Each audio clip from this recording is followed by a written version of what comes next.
bullshit, yeah. Heathens Inc. podcast. Gonna talk about some shit kick ass. Yeah. Heathens Inc. We're back. I don't know what this is gonna be, but it's just gonna be us bullshitting.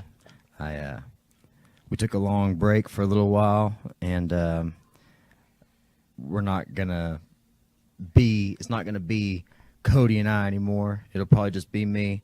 Cody's went a different venture. I think he's going to be branching out and doing his own podcast. So you guys go follow him and make sure you check that out because it'll be a good deal. He's got a lot of good material. Also follow his comedy.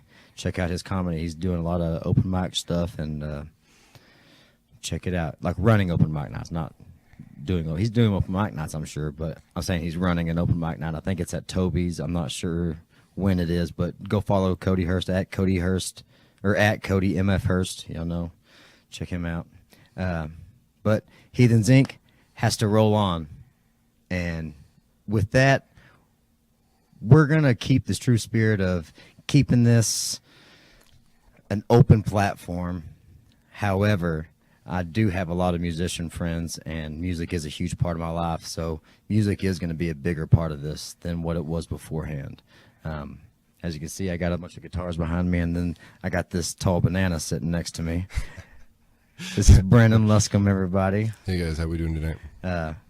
He's a local musician right now. He's living here. We met working out at Helmet and hit it off. But it was like what? That was 3 or 4 years ago. About 3 or 4 years ago or so, I'd say. Yeah, something like that. But yeah, this is just gonna be us bullshitting. We're gonna tell some stories about what he's been doing lately and everything, and see if we can't make a podcast. But yeah, that's all it is.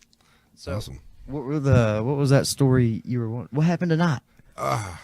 Tonight. Wait. Let's start from the beginning. Let's start from the beginning. All right. So we met. You were working at a factory, and you thought that it was time to fucking go. Yeah, it was time to fucking get out. We were working at a local manufacturer here in Wichita Falls, and we, I don't know, you worked a different shift. So you were on a different shift and I was on a different shift, but then we ended up hanging out, and there was just one night where I ended up playing music out here, and it was one of the first times that I had ever played in front of anybody. It was you and it was 3 or 4 other people that we had with us. Yeah. And it was the first time I'd ever sang or done anything in front of anybody, so I was just nervous as all hell. Changed everything, though. Yeah, it did. Yeah. So that actually does lead on to that story about tonight from here. But yeah.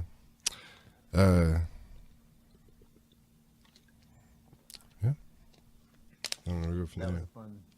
That was a fun night. So you decided to start pursuing music, and where'd you go to? So yeah, that's where we were at. So I left here, left Wichita Falls, went to New Mexico, did some music there, got established with my solo stuff, and started doing covers and started doing just songs that I really enjoyed and loved, and then went from that. That's totally the way to do it, though, isn't it? It is. Is to start with songs that you know, start with songs that you love, that you want to play. That's the biggest thing, is if music is such a big thing to you, you got to take it, and you take what you like and you do that. That's something I instill. I've taught guitar before, and that's something I always started off with. It was like, there's certain steps I go through, but the first day I ask them to take 5 songs. Pick 5 songs that you really like. Even if you think they're hard to play, fuck it, dude. Yeah.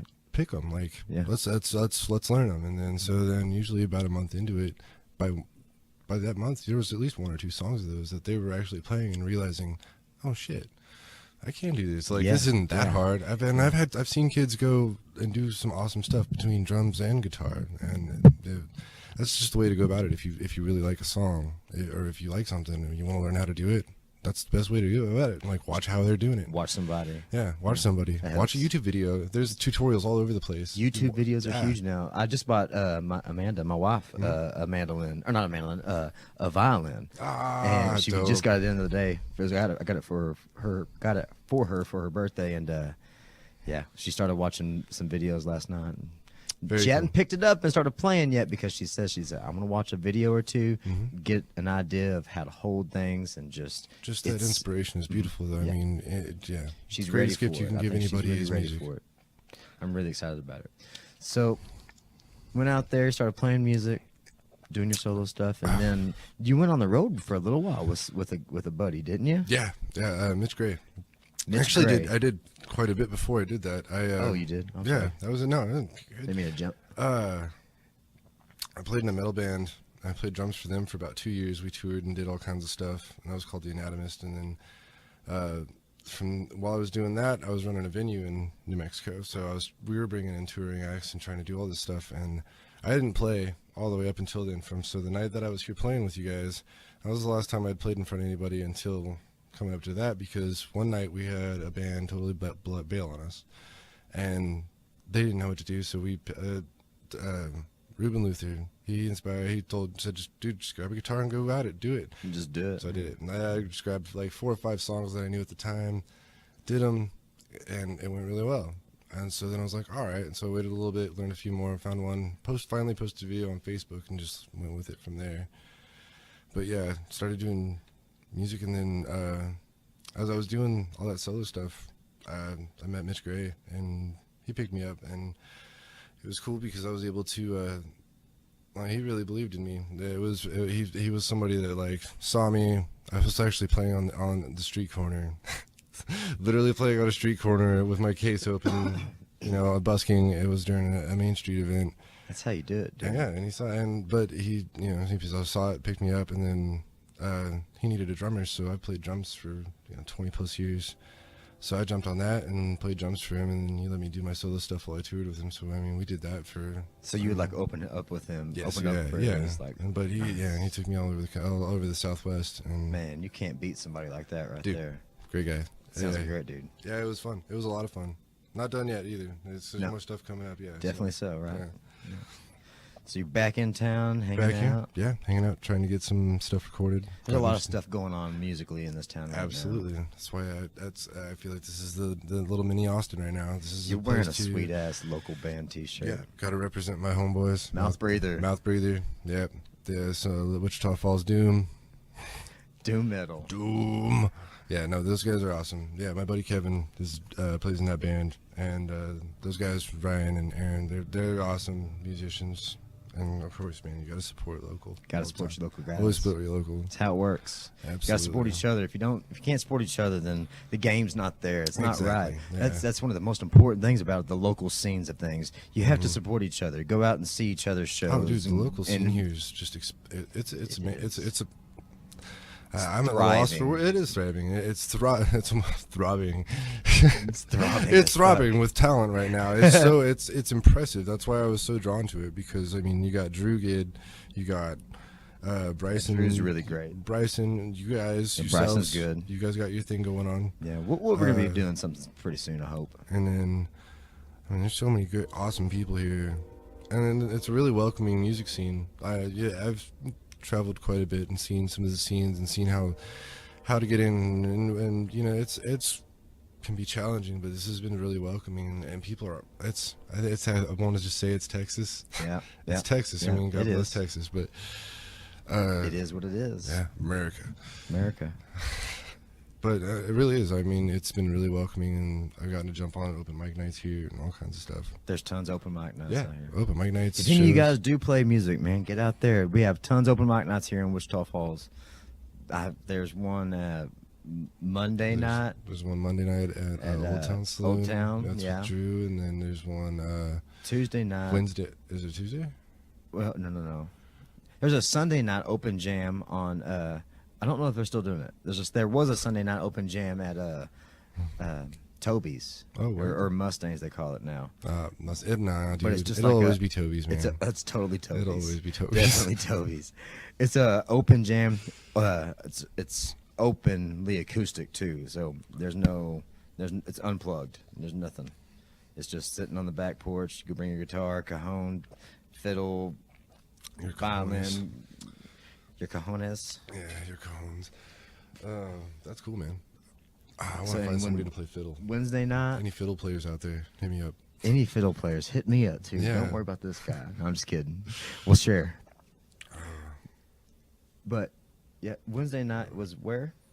This last Wednesday was at Iron Horse. Iron Horse. Yeah, Iron Horse. That's right. Iron Horse. That was fun. That place is cool. That was actually kind of that. It's cool that they're doing open mic nights there because having lived here before, that stage is kind of a big deal. Like It's historic. it's historic. You know, a lot of people have played on that. Yeah, a lot of cool stage. shit. I've seen a lot of cool bands play on that stage, and so it was really cool to be able to get up there and jam my stuff and be like, huh, cool. It's a really Like, awesome music venue. Yeah, it felt great. I'm like, I think it's cool that they're doing open mic nights because it gives artists that opportunity to be able to get out there and get that shit off their chest, man. Yeah. Like the straight up. I mean, it gives you the opportunity to go out there and work on new stuff or work on, you know, a cover you're working on, anything that you're trying to get out, and the best way to do it, play it in front of a bunch Have of people you fun. don't even fucking know and have fun. Yeah. And have fun with it. Yeah, just go with it because that's why I love open mic nights. Honestly, they're almost more fun than shows. Like, have you ever been to a show and it's just so structured that half the time you just don't have fun?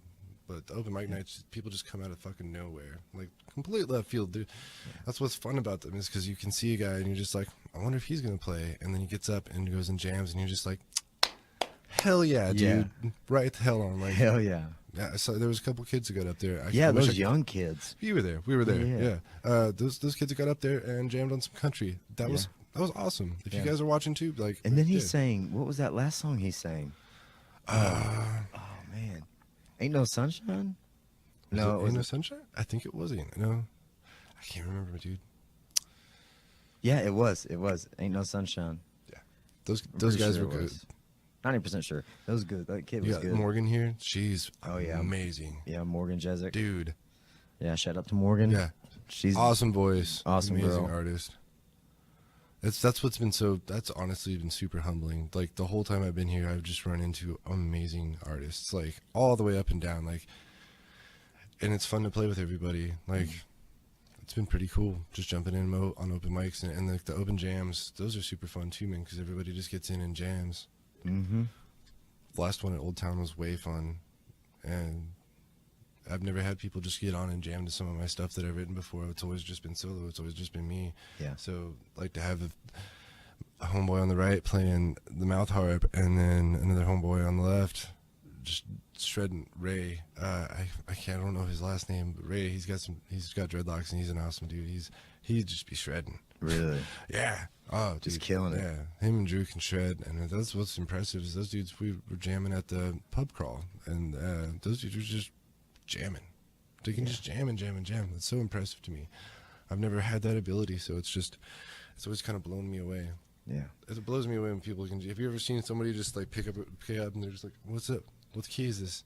Oh yeah. Oh yeah. And then they just start shredding. And you're just like, yeah. "Damn."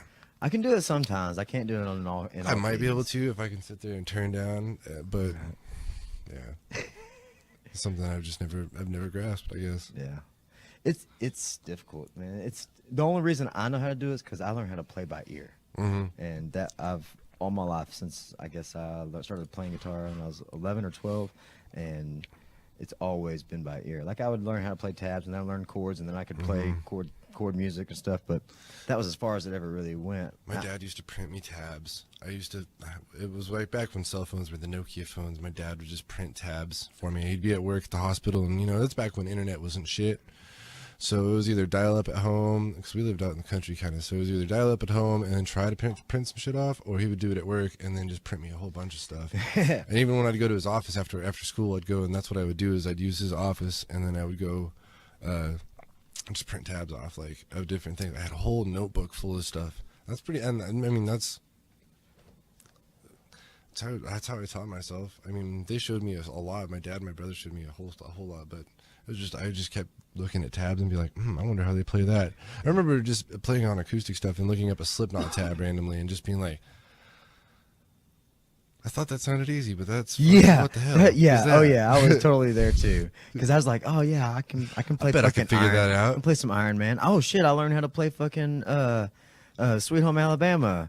All right, let's just check it out and just see what like Stairway to Heaven's about. Right. I was like, oh, okay, I can play the intro.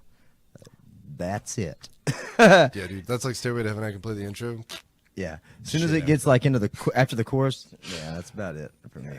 Of all the covers I've ever learned, I've never learned anything cool. I guess I did Harvest Moon by Neil Young. Oh, fuck. For a little while. Do you know it?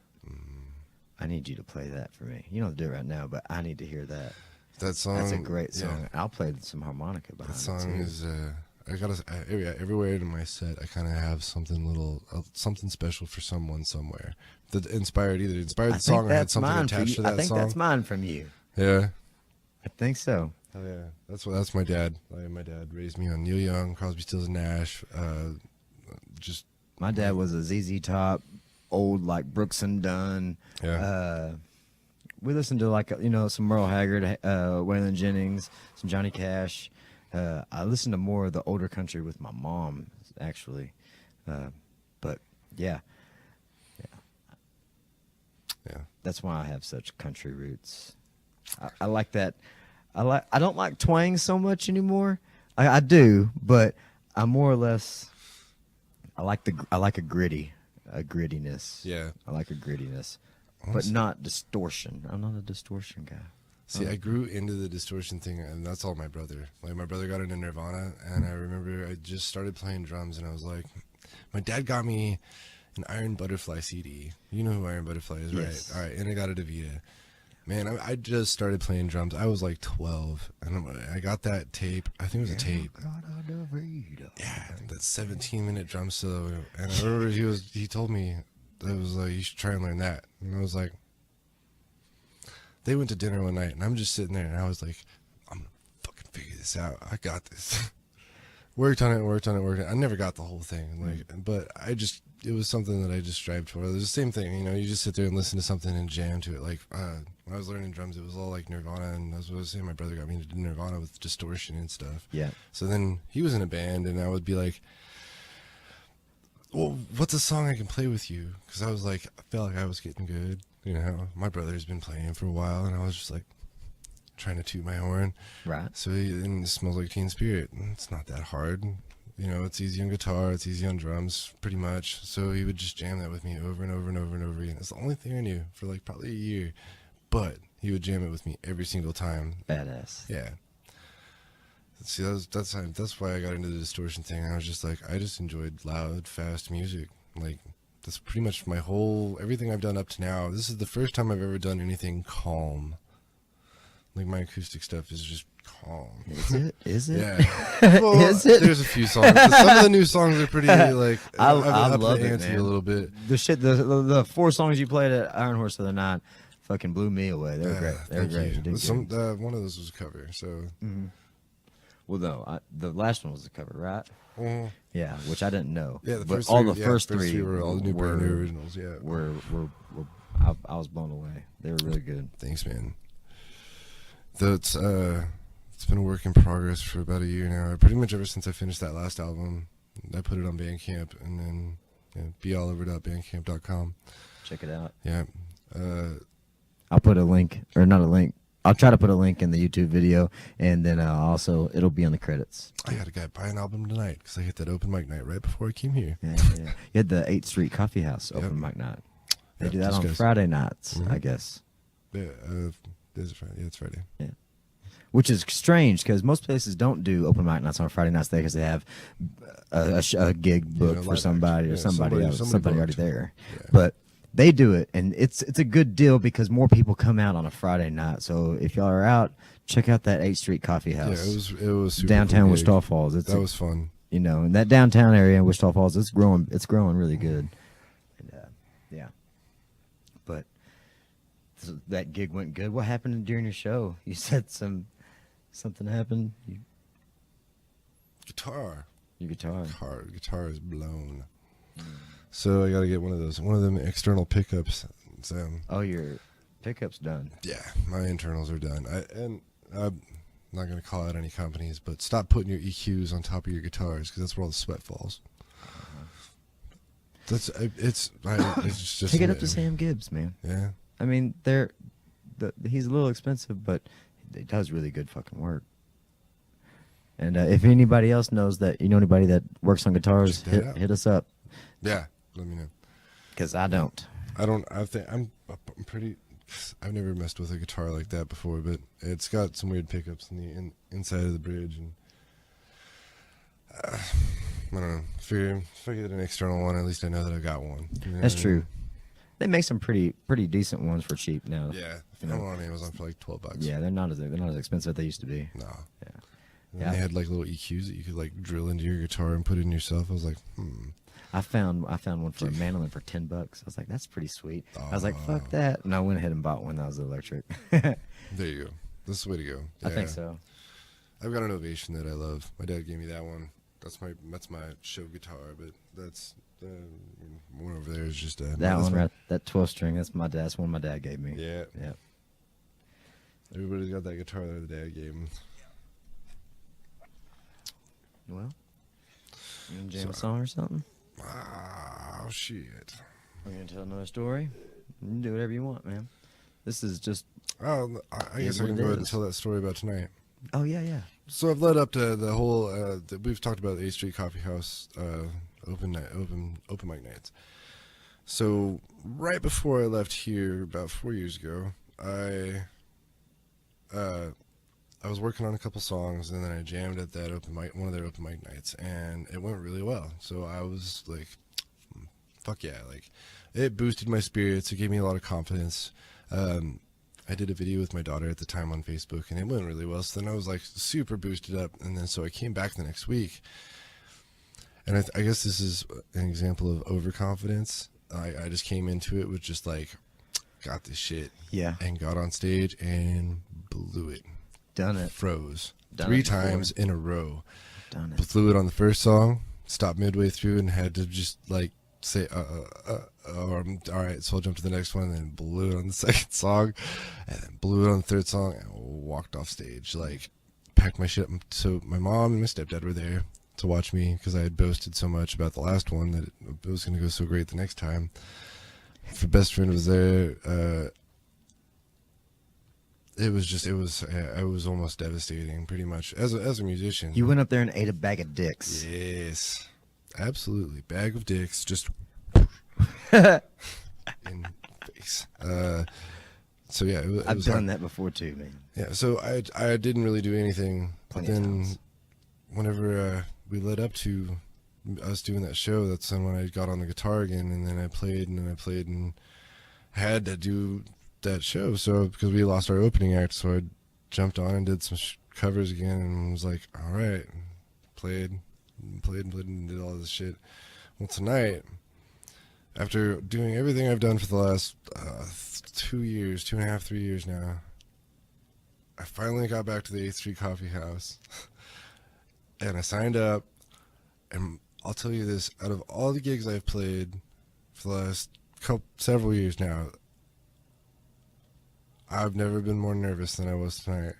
Just because it was because that it was place. Yeah, it's one of those fucking trophy gigs, like just kind of like I was telling you, Iron Horse is the stage that I always wanted to play on that stage, and I got a chance to do my original shit on that stage. But like going back to the 8th Street was 8th Street Coffee House here, it was I guess a unicorn moment. Yeah. So I jumped up, and I was when you said you wanted to do this podcast, I was like, oh fuck, gonna go do it, and if I blow it, at least I got a story to tell, and if I kill it, then at least I faced something and I got it over with. So got up there, or signed up, was super nervous, chilled, had some water, had to get some Wi-Fi, so I jumped on the Wi-Fi for a little bit, and then there was the people at the Polly Pocket jammed in front of us, and they were awesome. Yeah, Polly Pocket's really cool.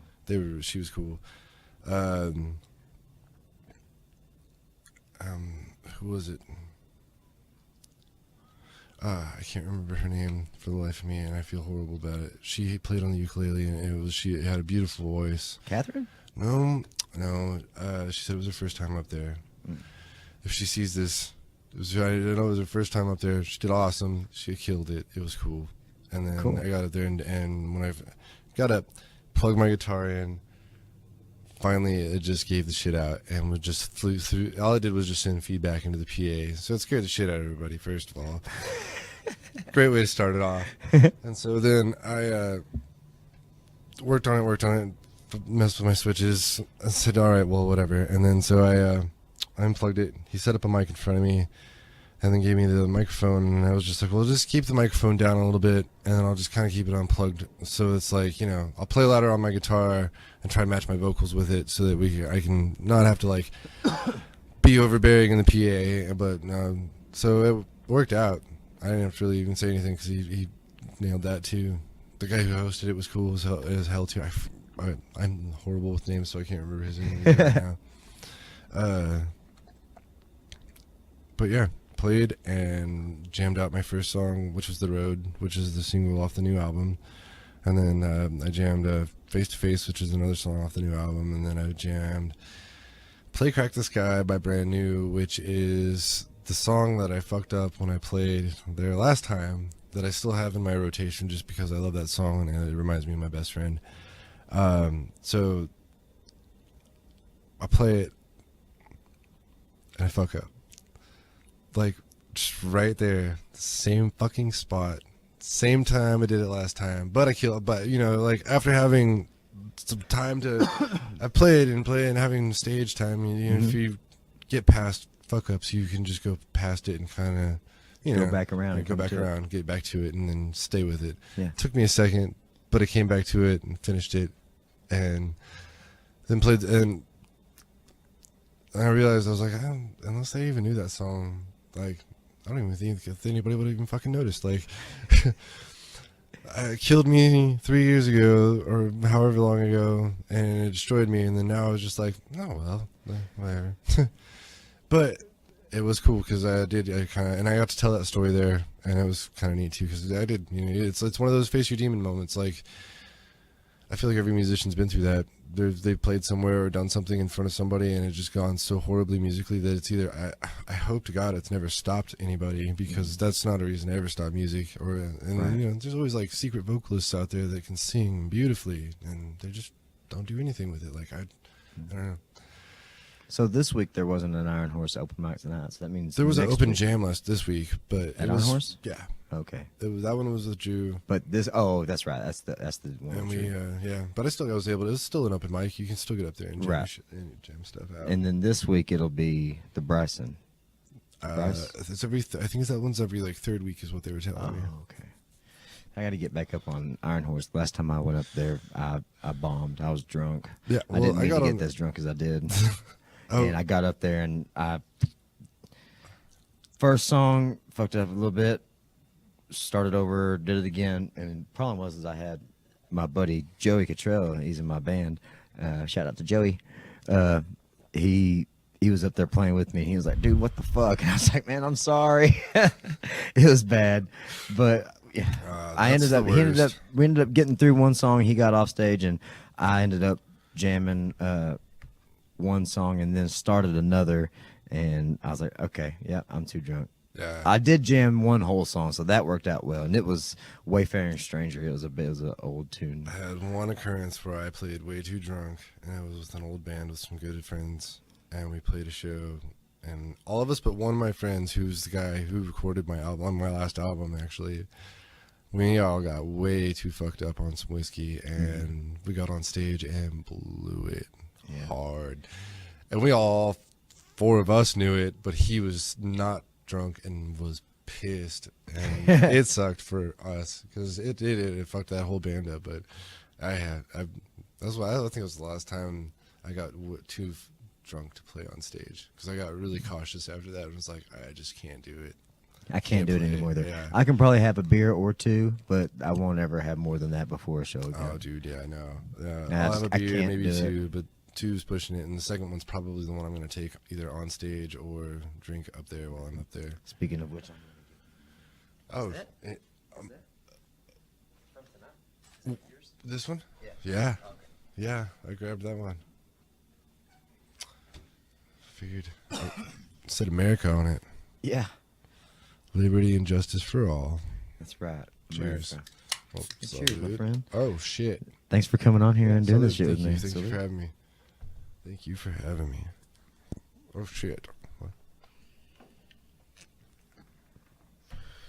Like I said last time, or a few minutes ago, this is just very informal now. It's we're we're gonna sit here and talk about bullshit, whatever we want to talk about, and you're gonna sit and listen to it, or you're not. So enjoy it. Yep.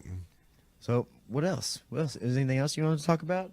Shoot. Working on a new album right now. Got the old album was I want to say it was 7 or 8 songs, and it was a couple of live tracks. And this new album is going to be 6 songs. I don't even know if it's an album. I think it's going to be an EP, or if I just do 3 songs, or however I'm going to do it. But I'm pretty proud of these songs, man. Like, it's the first time. The last album was really sad and sappy, and it was kind of. It was fun to do. Like, I'll remember every single one of those songs for the rest of my life, just because those songs mean a lot to me. All of them have, and then these new songs mean a lot to me too. But those are the ones that you originally poured your heart out in. Yeah, now absolutely. These new ones, you're like, okay, I know what this is about now. See, yeah, and these new ones I'm having a lot of fun with. Like, the road is fun. It's a lot more like I can. I was having a really hard time grabbing people's attention. Like, people can only look at some 6'9" tattooed guy playing pussy rock for so long before they lose their grasp of attention. Before they lose their attention span. But we're starting this new set off with these new songs that have a lot of energy to them. It's a lot more fun. It gives it more. It gives me an opportunity to grab everybody's attention and be like, hey, what's up? Cool. Now check out this stuff. And then I'll jump back into some more fast stuff or a cover or something and then I guess you could say it's a game. Like, I kind of figured out the game, so I'm just trying to play. You got to play the crowd. Yeah. But yeah, this new album's been a lot more fun than the last album. The last album was fun to do, but even when I recorded it, I kind of felt like I needed to get these songs out because I had this stuff in the works already. And so I've been working on this since pretty much last October. So for a while, yeah. For a while, almost a year. Mm-hmm. Wait, and each song, every single one of these new songs has a story somewhere about somebody and something. So just likewise. Like this yeah. I mean, I guess everybody's songs had do well, that. No. I'm just saying the songs that I've been writing too. Sorry, I'm not trying to speak over you, but the songs that I've been writing like the past year or so, all have ties to somebody in my life, right? Or something in my life. Well, your songs have to have substance, man. And that mine definitely do. I'm really excited about the songs I'm writing now. The songs that I wrote beforehand, they were all. I was trying really hard. These new ones just flow right out of me. It's really strange. That's a musical sweet spot. I'm kind of missing that at the moment. I've been looking for that too because I'm like I feel like I'm at the same spot I was last time. I'm trying to. I haven't written anything in a while, and I'm itching really bad too. Do it. I need to do it. I guess it's been about September. In September, I wrote something at the beginning of September, like September 1st. September 2nd, I wrote something. So it's been over a month, and I'm feeling the itch. Hell yeah! Which is strange because I never have felt that before. Like this weekend, I tried to organize a writing session with my guys, and I got food poisoning. Oh, Jesus Christ! I got fucking food poisoning from Chick-fil-A. I've never had food poisoning. I woke up at midnight 2 nights ago and just puked my guts up. Went back to bed, sweated my ass off at work all day the next day. Stopped at the bathrooms a few times, not to throw up. No, absolutely. It was coming out the other end. Yeah, I can imagine. I was peeing out my butthole. Food poisoning is the. I've never had it before. I thought that I've had it before. I've never had it like that. If Oh, I've had dude. it, I haven't ever had it like that. It was intense. I've had me some food poisoning. It's not fun. I'm glad for you that that's your only time, but I'm sad for you that you would experience it. That sucks, man. It was rough. I made it through. Yeah, I have a tree over there on the side of the building. But talk about anything going on in the world? I don't know. What is going on in the world right now? Well, let's see. It's October 6th. What you got going on for Halloween, man? Halloween. I had planned on having a Halloween party, but I just realized that we have tickets to Six Flags Fright Fest. Dude, way cooler, way more fun. We're going to that. I would do that too. We're going to that. Yeah, I did that a couple years ago. And it was super fun. I've never been to it. I won those flash passes because I got called up on stage during their little presentation. Yeah. And then I won their little contest, and I got the flash pass. And it's one of those things where you just get to skip the line and say, fuck you all. And everybody's like, that motherfucker. Bro, it was so awesome. It was so dope. We and my wife at the time, my ex-wife, my kid's mom, we went and we probably rode the Batman ride like 5 times. We just kept hitting everything we could, and then we started doing doubles. Yeah. And we got on the Batman ride, and we just walk on up. There's no line for us at all. We just walked in, got on the ride, and then people that were in line were on the other side, and they had to walk in. And this lady gets on, and she has on flip-flops, and the guy walks up and was like, "You can't have on sandals." And she wouldn't. There was some discrepancy with her not being able to wear her shoes, and they wouldn't let her ride, so she had to get off. And her husband's sitting like right next to me, and like I'm like right here. Her husband's right here next to me on my right, and then my wife at the time is to my left, and the lady's supposed to be at the other end, at the far end, and so they're going back and forth. I can't even remember why she couldn't ride about her flip-flops or her sandals or whatever she was wearing, but she couldn't ride because of her sandals or something. And she was like, "We've been on this ride. We've been waiting in line for this for 4 hours." And God damn it. And you were like, "Oh, I'm so sorry, lady." Take your fucking flip-flops off. It was really funny because I felt like a dick, and not at the same time I didn't, because I was just like, I feel for you, but nah, not today. Today I enjoy this. Today, you should take those fucking flip-flops off. Dude, so we can all her enjoy this husband ride. stayed on the ride. Mhm. And she was like, "Well, come on, Tom," or whatever the hell his name was. And he was like, "Clink." And he said, He "I'm gonna go ahead pulled and do it. He this." pulled it down, and it was already like, pretty tight. But he made sure that shit was super was like, tight. "I told He you not to wear "I'm, flip-flops, I'm, bitch." I'm stuck." It was awesome. I told you not to wear flip-flops, Yeah. bitch. That happened during the whole Fright Fest thing, dude. That Fright Fest thing is cool. That's cool. Yeah. I'm excited The about it. haunted houses. I think it was Rob Zombie themed whenever we went, because it was yeah. whatever that was at the time. Yeah, that was really cool. There was a clown one. Scared the fuck out of me. Amanda's gonna love that. She hates clowns. Brah. I don't do well with being scared, because like being 6'9", my appendages just flail at that point. Yeah, it's like if my fist is balled up, it just becomes a mace. Like, Yeah. because I'll just noodle arm the shit out of it. You remember how I used to throw the ball in softball? Yeah. Yeah, I just noodle arm the shit out of everything. Oh yeah. Played some softball together. Yeah. Yep. Right field. I miss softball though. That was fun. Oh, I think man. I'm too old though now. Yeah, Yeah. I'm still playing this Too broken season, up. but I don't know if I'm going to play anymore or not. I'll tell you, I got too much going on though. Man, I did that basketball when I was here, and it destroyed my body. Yeah. Pretty much. I just was not in shape for it. Didn't realize. Basketball is a lot of running. Gee, yeah. A lot of running. It's a lot of impact on the knees. Yeah. And us tall folks don't do well with knees. My family doesn't do well with knees. Everybody in my generation line has had knee surgery. My brother, my dad, and my grandfather. So I want to break that curse. And I almost You did it. will, because you know why? Because stem cells will be Yeah. a thing I mean, it's already happening. It's already happening. You can go to Dallas, Fort Worth, get stem cells injections. So That's slightly terrifying. I don't think so. Why do you think Stem it's cell terrifying? injections? I don't know. Do they get Injecting stem cells into your body. Well, I guess I see the benefits, because if you do have ailment, then I'm absolutely anything that will do anything for you, ailment wise. If you're sick, and you can forget about the surgery and just inject something that's going to make it better than what it was before. See, that would be cool as fuck. It does. It does. It does. So we're on Like- that. We're on some Blade Runner level shit right now. Well, we're getting there, I think. I haven't really been checking up on it a whole lot lately, but there's a lot of really positive things. I'm actually kind of down. That sounds fun. Like a lot of MMA guys do it. And then there's also Regina Keen too.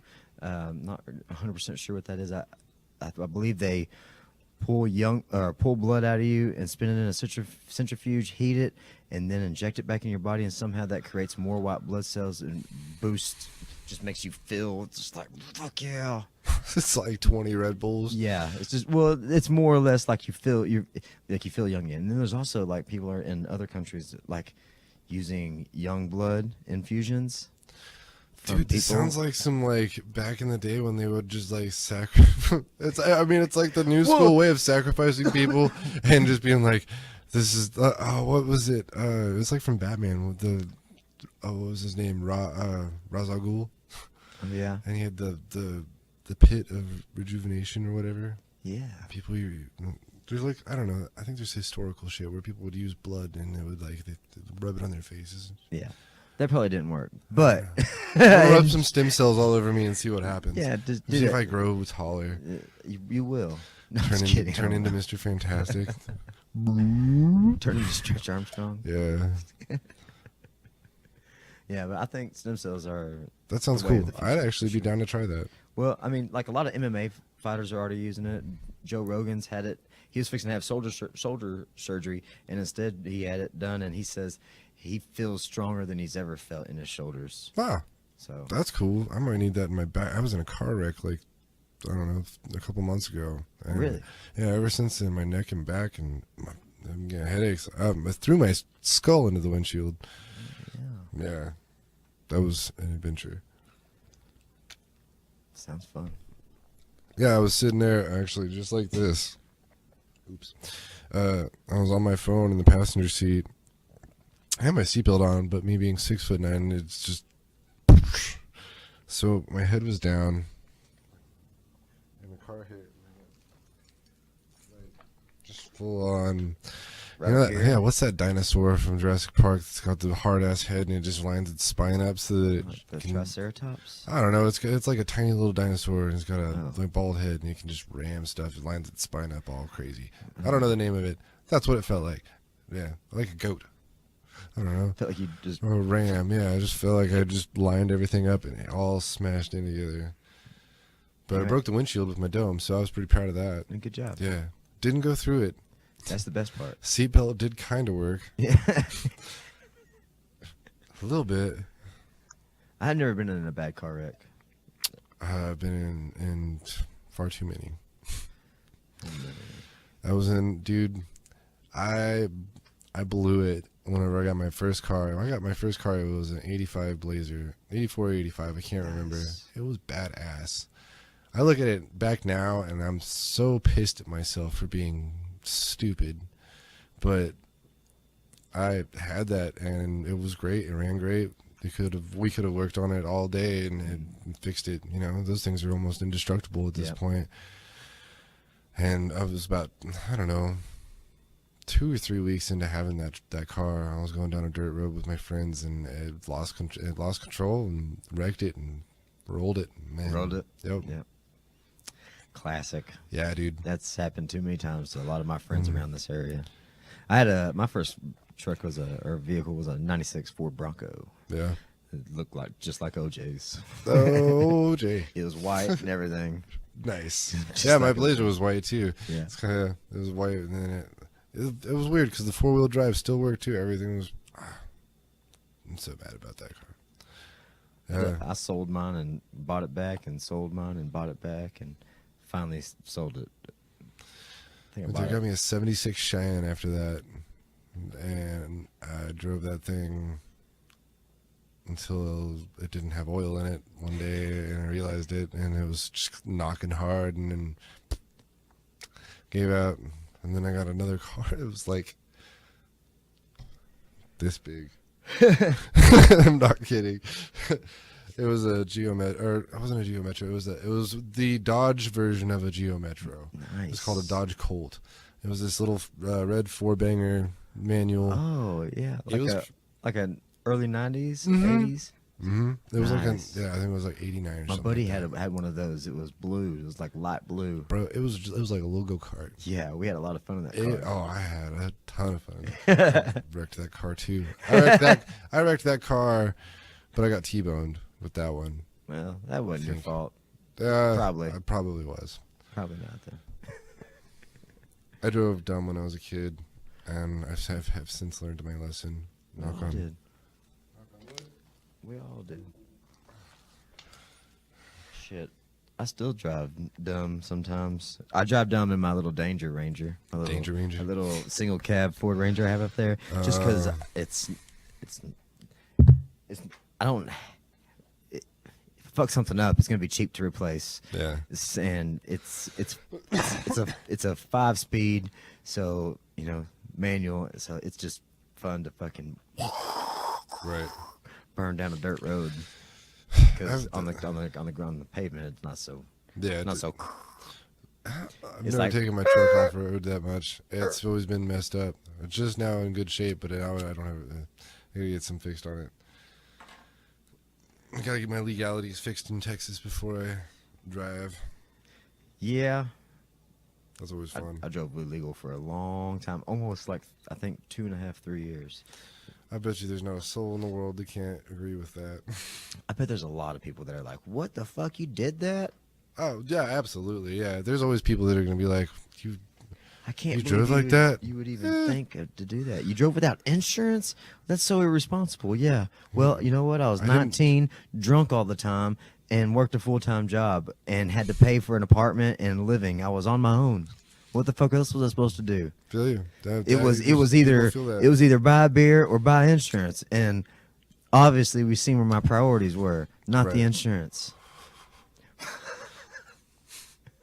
Been there. I was buying bottles of Jaeger. Never been a fan of Jaeger. I was not. I only was when I was about 19, 20. That black licorice I hate taste. black licorice. Did then. But I liked the way it fucked me up. Yeah. Now I don't drink it too often. Every once in a while. But Jaeger bombs, I guess. Yeah, that's about it. Jaeger bombs, Vegas that's pretty bombs. much when I take it, and then every time I'm just like, Yeah. That wasn't as good as I thought it was going to be at all. That comes from too much whiskey. Yeah. Actually, pretty much that whole last album was brought to you by whiskey. Yeah. Sometimes that's a good album. Well, right? Sobriety sometimes writes a great album. Absolutely. Sobriety will. Sometimes Sobriety writes a shitty album as well. Seen that happen. Yeah, absolutely. I don't know. I fully believe that people can use whatever inspires you. Everyone has their vice. Everyone has their enjoyment. No doubt. They're poison. Yeah, exactly. They're poison. Cigarettes. Yeah. Probably. Yeah. Sorry, mom and dad. Yeah. Well, smoking. One day. Yeah. One day we'll quit, right? I need to. I try hard. Sometimes. Yeah. Moving's stressful. Yeah. Oh yeah. Life is just stressful, isn't it? Indeed. Yeah. I agree with that. So yeah, it's October 6th. It is. And a few days ago, the Las Vegas shooting stuff happened. Yes. Is it? Yes. Really fucking horrible deal. That's awful. It's tragic.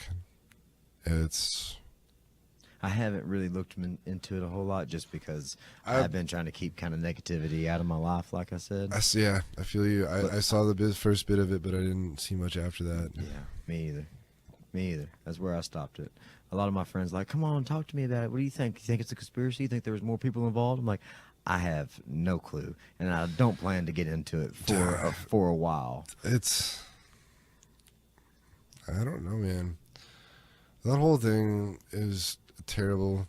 I mean, people lost their lives, and people were injured, and there was, between people getting shot and trampled and all the chaos that went on, there's questions to be asked. It's always, you told me that the other day. It's great it's always good to ask questions. Yeah. And I agree with that. I don't want to elaborate on conspiracy theories or anything yet. But, yeah, I mean, there's questions to be asked. My biggest question, I guess, about that would be, bro, I haven't been to Vegas. I mean, if you've seen any movie about Las Vegas, you know they've got security cameras fucking everywhere, dude. Yeah. So, I watched the press conference today, and from what I gathered, a reporter at the end of it asked, is there any video evidence from the parking garage or anywhere, in the Mandalay Bay? And the sheriff just was like, not to my knowledge. Next question. And it was just like, Really quickly dismissed it. it was quickly dismissed. And that's what I'm curious about, because I mean, dude, it's a fucking casino. You're telling me there's no camera footage of this dude anywhere, like dragging all this shit, or having somewhat of a heavy bag? You're a gun guy. Myself, I'm a gun guy. You know what an AR-15 weighs. You know what several AR-15s would weigh. None less 308, or whatever it jumped from 8 to 20 or fucking 7 that he had in his room. Yeah. But you know how much those guns weigh. I mean, and this guy's supposed to be 64 years old, so I mean, yeah, there's questions to be asked. But he had been in there for a while, apparently. He set up cameras down the hallway to see. And that's what they're saying. Yeah, they say he disabled the cameras and he set up cameras in the hallway. Okay, like it's fucking Vegas. Have you guys not seen Ocean's 11? I mean, shit, if your cameras go out, be concerned. Be concerned. For fuck's sake, if it was days beforehand, or I don't know how long he was there, but I mean, that's what I'm saying. Like, you've seen Ocean's 11 or any Vegas casino, for God's sakes. They have cameras and that was based in the early 90s casino. And they still had fucking cameras all over the place. I mean, to say that there's no camera footage of this dude anywhere, dragging anything up there, buying any ammo, unloading his car, parking his car. I mean, if he was there they said he checked in a couple days before that, so, all right, did he go fucking eat anywhere? Surely somebody on video got him somewhere doing something. That's what, a lot of things don't add up. So yeah, I'll say, yeah, I'll say questions should be asked, but I can't, speculate necessarily on. From everything that I've heard, it seems like a lot to be done by one person of that age. That's what I'm saying. Yeah, my dad, I want to say my dad's 64, 65. I'm sorry, I don't know right off the top of my head, but that's not an easy task to pull off. No way. Bro, we've seen assassin movies, and I don't even know why I whispered that. We've seen assassin movies. We've seen some shit. Like, you've seen movies about this, and I guess that's not a great reference or anything to base it off of, but, I mean, there's a lot of things that just don't necessarily add up. It's extremely questionable, and truly, I want to know what's up, because they said there was a note by this dude. They didn't mention it. And people asked, like, the press asked the day of, was there a suicide note? And they said no, but then those pictures got leaked, and I mean, oh God, did you see the picture that was on Facebook of him? That showed him with his Jesus Christ, like, I guess this is a direct message to those people, like, that's not fucking cool. Have some sensibility. Don't do that. Have some decency. Yeah. Of any sort. Which way. For people. Not for him. In my eyes, all that does is, even when he's dead, the dude, if it was that dude, it's just faming him more. I hate that. Like, that pisses me off. The shootings that... Clovis, New Mexico, where I'm from, there was a shooting at the public library there 2 months ago. No shit. 3 months ago. Damn. I can't remember. It was. Didn't hear anything about that. Oh, it was awful. Really? Really? It was terrible. This kid walked into the library and shot 2 librarians and wounded several other people. I didn't hear anything about and that. One of the librarians was the mother of a friend of mine, and the other lady used to come into Chili's where I worked, and she came in with her family all the time, and they ate. And I want to say it was her daughter or somebody, but it was awful. It was, I mean, It's shit like that, but that kid gave up, and there was motive. There was questions were answered almost immediately. Like it was within days that they had pretty much that case set up and ready to go. I mean, he's already in trial and ready, and it's going. Right. That's what bugs me about this is like for all the shit you can see, like how can there not be answers to so many questions? That's what that bugs me about that. Yeah. It's strange the way that they conduct business like that. Yeah. They just think that we can sit by and not ask questions. They think that everybody's just gonna okay and go on to the next thing, which is one of the biggest problems with this country right now. We do just pass it on and say, okay, oh shit, something else happened. Let's go here. Oh, dude, I'll agree with that. Kardashians. Yeah. And like, oh, Kardashians in this Pepsi video, and it looks like a video from. It looks like the video from a Black Lives Matter protest, or a picture and it was of the black girl getting arrested. Surprised there's a Kardashian in a video that's got some attention. But it's I feel like there's this divide and conquer tactic being used lately. 100%. Where a divide tactic. Oh yeah. Nonetheless. Yeah. It's maybe not even a conquer yet. I think they're just working on a divide. Well, yeah. The way I see it is the conquer and divide. Like it's they give you a choice, and it's not even.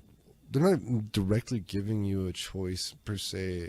And I don't even know why I say they. I mean, but we know what I'm saying. I mean, it's pertaining to everything we've seen in the government and from the leadership that so proudly holds such leadership.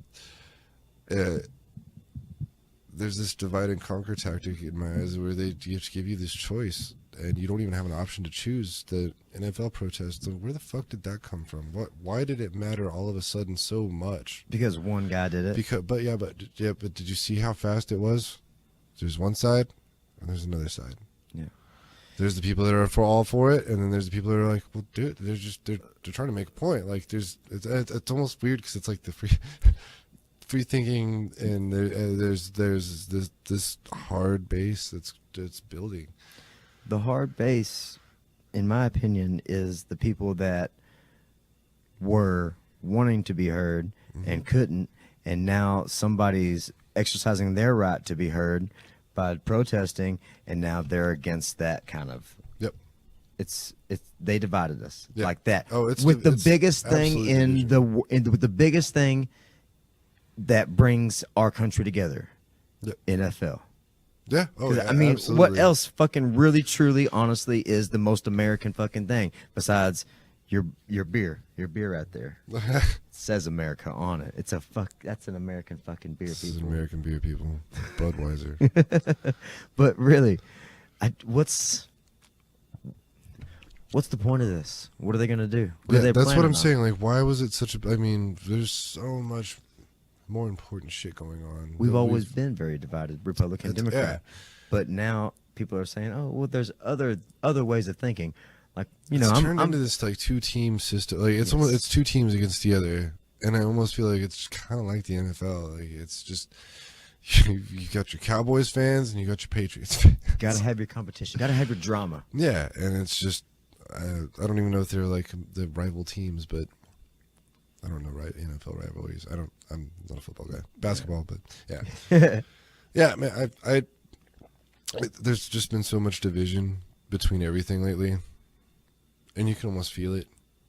You can feel it everywhere you go. Like, it's not I don't think it's as prevalent around here. I think if you go to Fort Worth, yeah.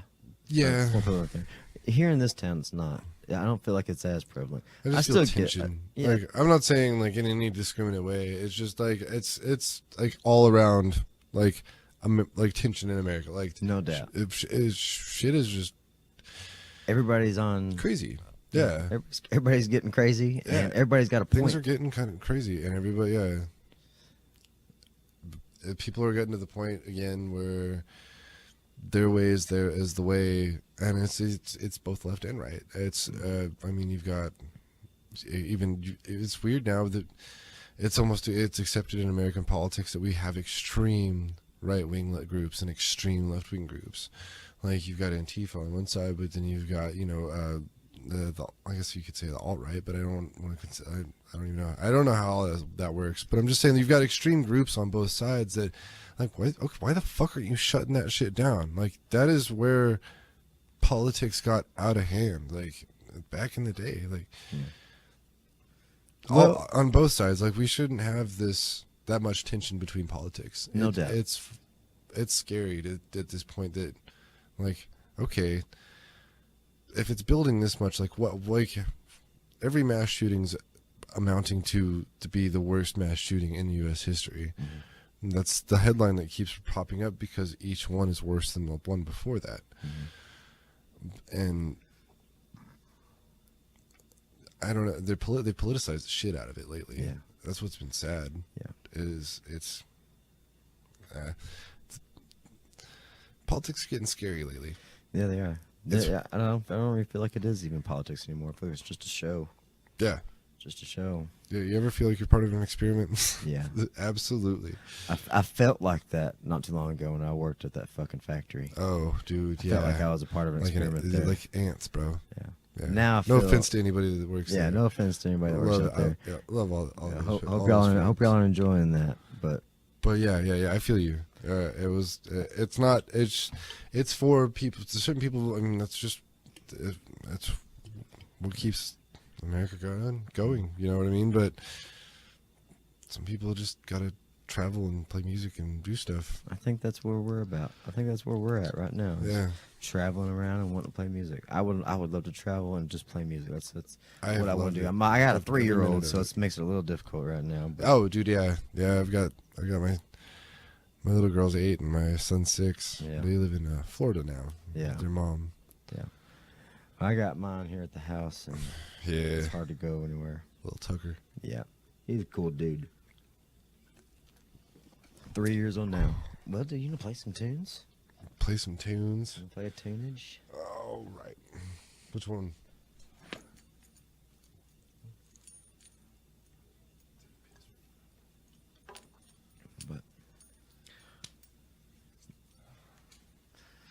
So we're gonna play some music for you guys. He's a good solo artist. You'll enjoy his stuff, and hopefully this sounds okay. I don't know how it's gonna sound. He's gonna just have to play, and I'm gonna put my microphone over to his. And actually, I don't even think we'll need that. I think if he just kind of push the microphone back a little bit, he'll be able to play just fine as long as he's not up on the microphone. We'll figure it out. I'm not going to plug him in because I think that it'll be just, I don't know how to run sound like that.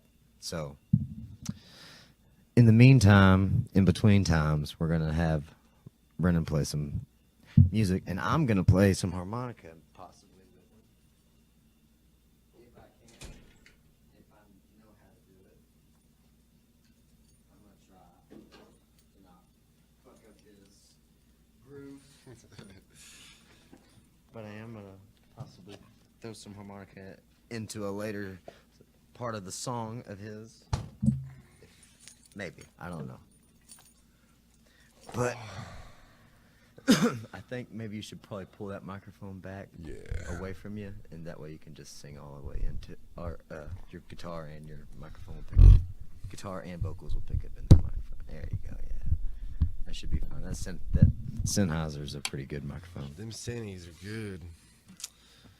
Yeah. Sennheiser, I need some microphones. Send them to me.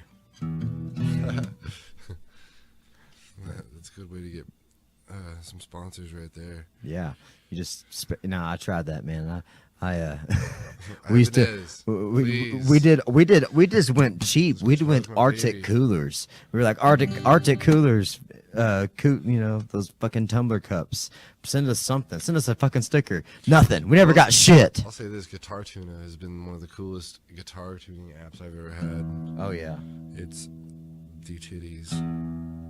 Yeah, it's nice. If you do play music, there's probably a tuner for your instrument on the App Store. Oh, absolutely. I got a mandolin, a banjo, and a guitar.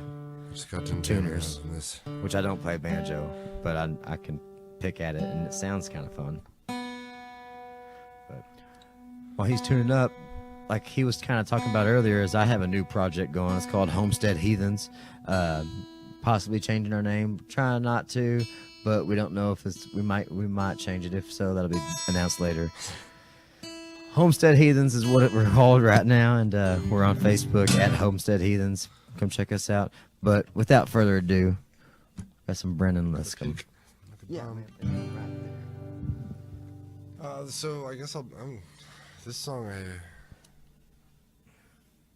I've never actually played this song or had any social media on this song. This has been a song I've played live just for this last year. It's called Penelope. Oh yeah. And I always started off by saying this is about a pretty girl. So I guess I'll tell the story about that before I play it. We got time. Yeah, Penelope's my puppy. She's this half Rottweiler, half lab black lab that I found her in the shelter in New Mexico, and I had to have her. So I waited until I showed up at like 5 a.m. to go pick her up and got her, and she's been my best friend ever since. She's been through a lot with me. Divorce and all kinds of stuff. So she's been my homegirl, my best friend. So that's why I say that, and that's what I always used to say was, "Are you a pretty girl?" And then she would just be like, so I always start this off and be like, "This is about a pretty girl." So, and then people hear the song and they're like, "Oh, this is cute," it's about a girl, and then they don't realize it's really about my dog. Which is way cooler because those things don't leave you. No, she's in New Mexico right now. She's not with me, so this song means a lot to me now. It means more to me now than it had before, and so it means a lot to me because she's with one of my best friends, and he's doing great with her. She's like their mascot for their PetSmart there now. So awesome. Yeah, he said she got pictures and she's all prettied up and stuff. Hell yeah, damn cute. Need another drink? A little bit of whiskey, if you don't mind. Yeah, bud. Holler.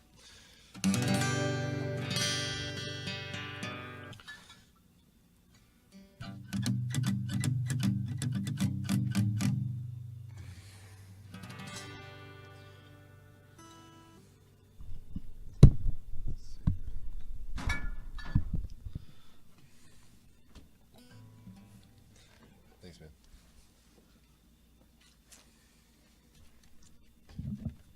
Brannon Luscombe.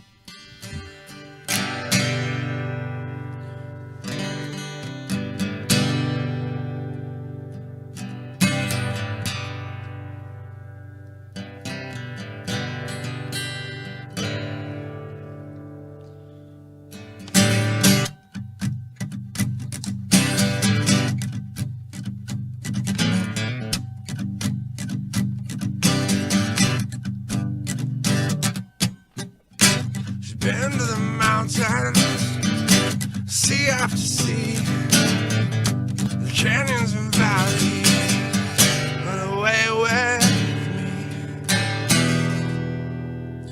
Oh, Penelope,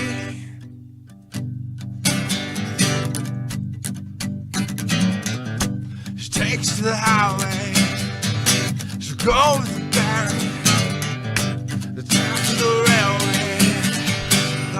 She oh, Penelope,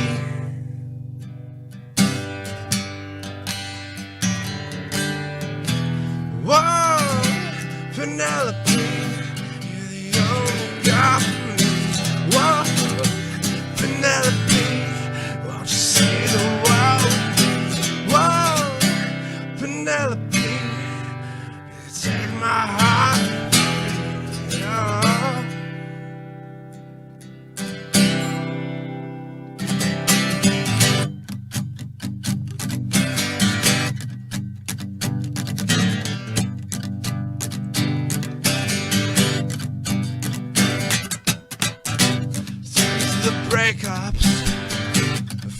a friend. Takes it so lightly. The hand in my hand. Penelope.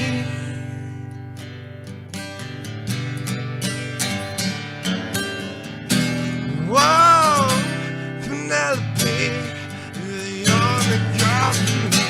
Whoa, Penelope, won't you see the world with me? Whoa, Penelope, take my heart with me. No.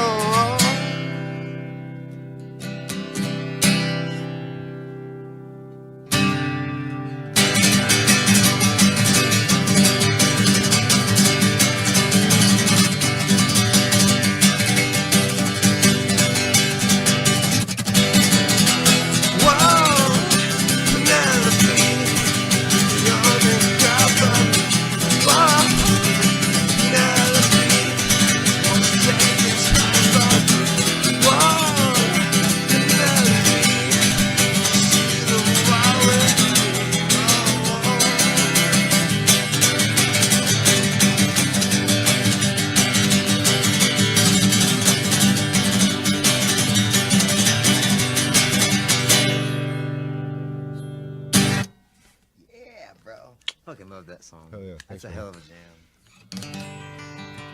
Hell of a jam. Brannon Luscombe. Penelope. Penelope. That's gonna be on his new album. Yes. Check that out. Yes. But beforehand, you can check out his first album. Yes. It's on Bandcamp, I believe, right? BOliver.bandcamp.com. Bandcamp.com. Yeah. So I'll put a link in the bottom of it, and you can go click on that and check it out. Thank you. You bet. Yes. But let's see how long of a podcast we've got rolled here.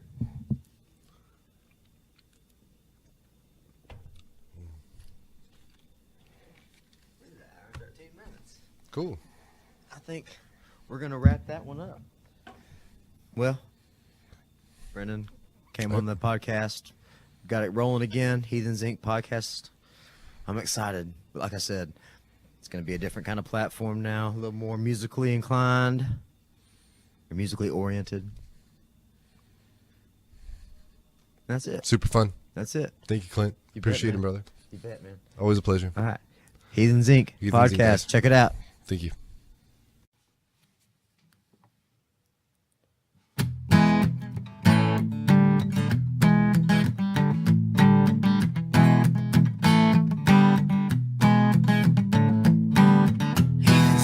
Podcast. We came and kicked some ass.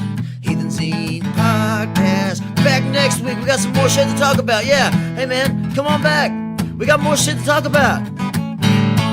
If you got an idea, throw it down in the comments. Let us know, man. Come on. Heathens Inc.